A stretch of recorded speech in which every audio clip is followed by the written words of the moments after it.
নমস্কার, আমি জ্যোতিষতন্ত্র পি কুমার বলছি মন্ত্রের যন্ত্র থেকে। আজকে এক অদ্ভুত তন্ত্র আপনাদের কাছে নিয়ে আসলাম বশীকরণের। যেই বশীকরণ আপনারা যদি করতে পারেন ঠিক নিয়ম মাফিক, তাহলে কিন্তু আপনার যে আকাঙ্ক্ষিত যে ভালোবাসা, আপনি যাকে ভালোবাসেন সেই ভালোবাসা আপনার কাছে কিন্তু ফিরে আসবে। তাহলে আপনি কি কি করতে আপনার হবে? প্রথম হচ্ছে, তারাই করবেন যারা বিশ্বাস করে এবং তন্ত্রকে বিশ্বাস করেন, যারা ভালোবাসাকে বিশ্বাস করেন, ঠিক তাদের জন্য এই তন্ত্র আমি আপনার কাছে নিয়ে আসলাম। আপনি যদি মনে করেন আপনি কোনো ব্যক্তিকে ভালোবাসেন, আমি কিন্তু মহিলার উদ্দেশ্যে বলছি, অনেক মহিলা আছেন যে মহিলারা অন্য পুরুষকে ভালোবাসে কিন্তু বলতে পারে না, তার সামনেই যেতে পারেন না, কিন্তু তারা দূর থেকে বছরের পর বছর তারা কিন্তু ভাবেন এবং মনে মনে নানান রকম স্বপ্ন দিন রাত্রি দেখেন, কিন্তু তবুও সেই তার আকাঙ্ক্ষিত যে পুরুষ, সেই পুরুষের কাছে কিন্তু তারা যেতে পারেন না। এরকম প্রচুর মহিলা কিন্তু আছেন। কিন্তু যারা আছেন ঠিক তাদের জন্য কিন্তু আমার এই তন্ত্র, বশীকরণের তন্ত্র কিন্তু আমি আনলাম। কিন্তু প্রথম আমি যে কথাটা বলবো, প্রথম আমি তো একটা কথা বলেই থাকি যে আপনার নিজস্ব যেই রূপ, দেবতার রূপ, আপনার নিজস্ব যে দেবতা আছেন, সেই দেবতাকে কিন্তু আপনার স্মরণ করতে হবে। এই দেবতাকে, যেই রূপ আপনি যেই জাতেরই হন না কেন, আপনার যে রূপ দেবতাকে আপনি পছন্দ করেন, সেই রূপকে আপনার প্রথম তার আরাধনা আপনার করতে হবে, যাকে বলে ইষ্ট দেবতা। তারপর কিন্তু আপনি আমার কাজ নিয়ে আপনি নামবেন এবং আমার কথা মতো যদি আপনি এই কাজগুলো করতে পারেন, তাহলে কিন্তু আমি অনেকটাই অনেকটাই শিওর যে যদি ঠিক মতো করতে পারেন তাহলে তো 100%, আর যদি ঠিক মতো পুরোটাই না করতে পারেন তবুও কিছু না কিছু আপনারা কিন্তু এর রিটার্ন পাবেন। তাহলে আপনার কি করতে হবে এবং কারা করবেন? ঠিক তারা করবেন যারা দিনের পর দিন একটি পুরুষকে মনের ভেতরে আশ্রয় দিয়েছেন। ঠিক তারা করবেন যারা কোনো পুরুষকে ভালোবাসেন, মন প্রাণ দিয়ে ভালোবাসেন, কিন্তু তাকে কখনোই বলতে পারছেন না আমি তোমাকে ভালোবাসি, বা তার সামনেও আপনারা যেতে পারছেন না। ঠিক তাদের জন্য আমার এই তন্ত্র, বশীকরণের তন্ত্র। এই তন্ত্রটা করতে গেলে যেটা লাগবে সেটা লাগবে একাগ্রতা, এটা লাগবে বিশ্বাস, এবং আপনার ইষ্ট দেবতা যে আছেন তাকে স্মরণ করা। তাহলে আপনার কি করতে হবে? প্রথম, আমি বারবার আপনাদের বলছি যে আপনি যে পুরুষকে ভালোবাসেন সেই পুরুষকে আপনি প্রথম আপনার মনে যেই আগের যে স্থানটা দিয়েছিলেন, তাকে ভালোবাসার স্থান, তাকে পাবার স্থান, ঠিক সেই রকম তার থেকেও বেশি আপনাকে স্থান দিতে হবে।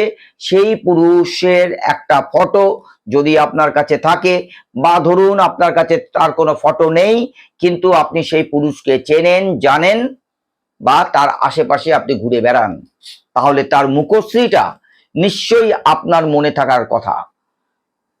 ঠিক তখন আপনি যখন কাজটা করতে বসবেন, কাজ কিভাবে করবেন আমি পরে বলছি, তার আগে আমি আপনাদের এটা বলে রাখছি, তার কারণ আপনার কাজের অনেক সুবিধার্থে। আপনি যখন কোনো মহিলা কোনো পুরুষকে ভালোবাসছেন কিন্তু তার সামনে যেতে পারছেন না, শুধু আপনার কল্পনার জগতে, আপনার স্বপ্নের জগতে সে বিরাজ করছে, এরম যদি কোনো পুরুষ আপনার জীবনে থেকে থাকে, তাহলে আমার এই কাজ আপনার জীবনে বিশালভাবে ফলবর্তী হবে। তাহলে আপনার করতে হবে তার একটা ফটো আপনার সামনে রাখতে হবে, কিন্তু এই ফটো অনেক সময় আপনাদের কাছে নাও থাকতে পারে, সেই কারণে সেই পুরুষের মুখশ্রী যেটা, সেটা নিশ্চয়ই আপনার মনে আছে, আর মনে থাকাটাই স্বাভাবিক। এই কারণেই স্বাভাবিক যে আপনার মনে সে কিন্তু সবসময় বিরাজ করছে, তাই থাকা স্বাভাবিক। তাই সেই পুরুষের ছবিটা তার মুখমণ্ডলের ছবিটা আপনাকে মনে রাখতে হবে। এইবার আপনি কি কি করবেন এবং কি কি করলে আপনি আপনার আকাঙ্ক্ষিত ভালোবাসা পুরুষ আপনি তাকে জিতে নিয়ে আসতে পারবেন। প্রথমে আপনাদের বলি, এইটা যখন কাজটা করবেন রাত 10টা 11টার পরে। আমার স্ক্রিন যখন স্ক্রিন অর্থাৎ হচ্ছে আমি যখনই আপনি ভিডিওটা ক্লিক করছেন তখনই স্ক্রিনের মধ্যে একটা ছবি ভেসে উঠবে, দেখবেন এই ছবিটা একটা ছক আঁকা আছে। এই ছকটা আপনি একটা কাগজে, সাদা কাগজে সুন্দরভাবে আপনি এটা কাটুন। কাটার পরে এবং কি দিয়ে কাটবেন, একটা সাধারণ পেন, লাল পেন দিয়েও আপনি কাটতে পারেন। যদি জাফরান বা কালি বা ধরুন পেন, যাকে বলে ডালিম গাছের পেন ব্যবহার করেন, তাতে কিন্তু বেশি উপকার পাবেন। যদি এগুলো আপনি জোগাড় করতে না পারেন সেই ক্ষেত্রে একটা লাল পেন আপনি ব্যবহার করুন। করে রাত 10টা 11টার পর, অর্থাৎ হচ্ছে 10টাই হতে হবে 11টাই হতে হবে এই ব্যাপারটা নয়। ব্যাপারটা হচ্ছে আপনি যখন কাজটা করবেন সেই কাজের জায়গাটা যেন নিস্তব্ধ থাকে, বাইরের কোনো আওয়াজ যেন আপনার সেই ঘরে প্রবেশ করতে না পারে, এই জায়গাটা আপনাকে খেয়াল করতে হবে। আপনি পশ্চিম দিকে মুখ দিয়ে বসুন। বসে আপনার যে ইষ্ট দেবতা তাকে আপনি স্মরণ করুন। স্মরণ করে আপনার মনে সেই আকাঙ্ক্ষিত ব্যক্তির মুখমণ্ডলটা আপনি মনে মনে চিন্তা করুন। চিন্তা করার পরে আপনি যদি জাফরান কালি এবং আপনি সেই পেনটা ব্যবহার করতে পারেন, ডালিম গাছের কলম যেটা বলা হয়, তাহলে ভালো। নচেত একটা লাল পেন আপনি ব্যবহার করে ছকটা কাটুন। কেটে একটা প্রদীপ, মাটির প্রদীপ হোক, পেতলের প্রদীপ হোক, আপনি আপনার ঘরে রাখুন। তার মধ্যে আপনি ঘি ঢালুন এবং এই ছকটা পোলতের মতো মুড়িয়ে আপনি প্রদীপ জ্বালান।